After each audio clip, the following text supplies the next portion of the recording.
That was an end-of-season game, Ireland-Brazil. It was sort of a fixture that the FAI had been promised because they'd gone over there a few years earlier.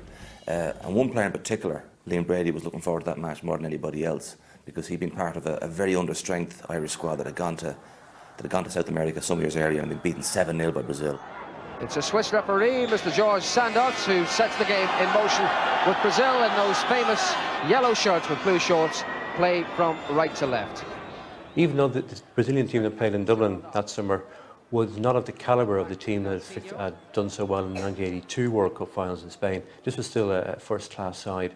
They came to Dublin. Bizarrely, there was only just over 17,000 at the match, which was at odds with the crowds, the sellout crowds of 48,000 who were going to work to European Championship qualifiers during that era. So 17,000 went along. Those who stayed away missed a really good professional performance by the Irish. Whelan, Byrne, stood at the pace there, but he's still battling. Aldridge has it. O'Callaghan, Byrne going in, and O'Brien just couldn't connect. If there was a certain element of apathy among people, there was no lack of enthusiasm among the players. They knew what the game meant. They went out, they knew what they had to do, meeting one of the best teams in the world, and they were magnificent. Brady, and that was Paul McGrath going in. Brazil have always been, as far as I'm concerned, since way back before Pelé played, the dream team of the planet. So when we got a chance to play them in Dublin, and me then to get selected in the team was just unbelievable. You know, it was phenomenal. McGrath and Whelan. And McGrath once more. They really are finding very good space, the Irish. McGrath's shot.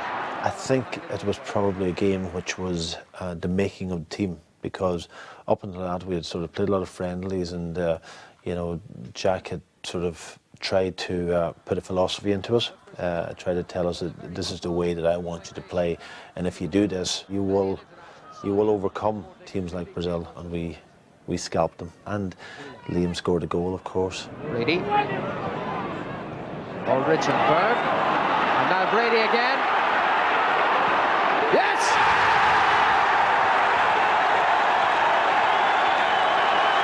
Super build-up, and right on the half hour, a super goal. Remember his goal? He went on a little mazy run, as he tends to do. It was in the inside right channel, and he seemed to run out of position on the right-hand side of the penalty area. It was towards the south terrace, and you kind of felt he'd run into a cul-de-sac, and he checked and came back inside. But Liam was always one step ahead of everybody else. Maybe not the quickest from A to B, but he never started a day. And he got onto his left foot, and he just pulled a shot inside the defender's legs, past the keeper at the near post, and everybody thought he was going to chip it over to the far side. Wonderful goal, and that to Liam, I think, just drew a line under the sand of the previous expedition to Brazil, where things had gone belly up. Revenge was sweet for him, and he deserved it. Well, watch Brady go the inside right position, find the room. It seemed to be driven onto his unfavoured right foot, but he made the angle through the defence and then picked the short side. Just the place to put it, and 1-0. All I felt I did that day was chase shadows.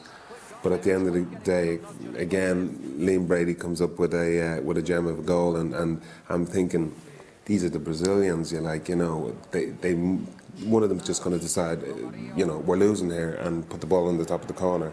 But they couldn't do it, like, you know. So for me, that goes down as a personal favourite of mine. Who would have believed it?